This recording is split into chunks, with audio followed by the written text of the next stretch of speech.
บ่พอขี่สองล้อไปก่อนเด้อลามือใดอายมีเงินตาสิพาน้องขี่รถใหญ่ตอนนี้ยังจนหน้ามนต์ต้องทนซ่อนทายบ่นางบ่หนุ่มปานใดให้ทนไปสะได้เงินคำปัญหาสำคัญคือปัจจุบันอ้ายนั้นเงินเดือยานหากเขาเจอสืดเหมือนเขาถึกน้ำยานน้องใจอ่อนบอกให้อ้ายเจ็บช้ำเสื้อใจคนงามอย่าทำให้อ้ายเสียส่วนเอาเนื้อกุ้งเล่นไว้ก่อนอย่าเฝ้าถอนใจอดทุกข์แล้วค่อยสบายดีกว่าทุกข์ใจพายลมเอาพรแสวงไปแข่งกับคนมีบุญ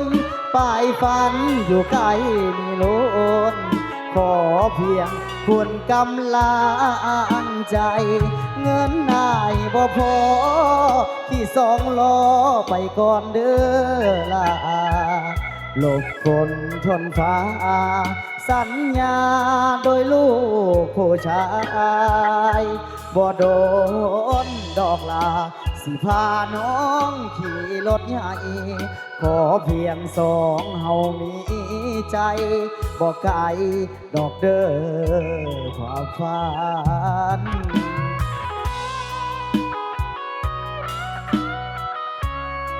พิเศษพักตอนนี้ก็แล้วกันเด้อเนาะพี่น้องทักบันพุทธสูก็แล้วกันอยู่ดีไม่แห้งพุทธสูสุขก็แล้วกันพิเศษเจ้าบ่าวเจ้าสาวเด้อเนาะบ่สิเป็นท่าจากบ่เที่ยงเพิ่นเนาะ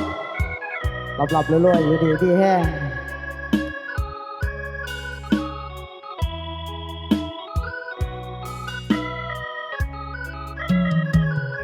เอาเนื้อกุ้งเล่นไว้ก่อนอย่าเฝ้าถอนใจอดทุกข์แล้วค่อยสบายดีกว่าทุกข์ใจพายหล่นเอาพรแสวงไปแข่งกับคนมีบุญป้ายฝันอยู่ไกลล้นขอเพียงคุณกำลังใจเงินอายบ่พอที่สองล้อไปก่อนเด้อลาหลบฝนทนฟ้าสัญญาโดยลูกผู้ชายบ่โดนดอกลาสิพาน้องขี่รถใหญ่ขอเพียงสองเฮามีใจบอกไกลดอกเด้อความฝันพิเศษกันแล้วกันเด้อพิเศษทั้งในพานเฮากันแล้วกันเนาะเจ้าแต่วัสุขสุขคนกันแล้วกันวัสุเป็นข้าวพันนม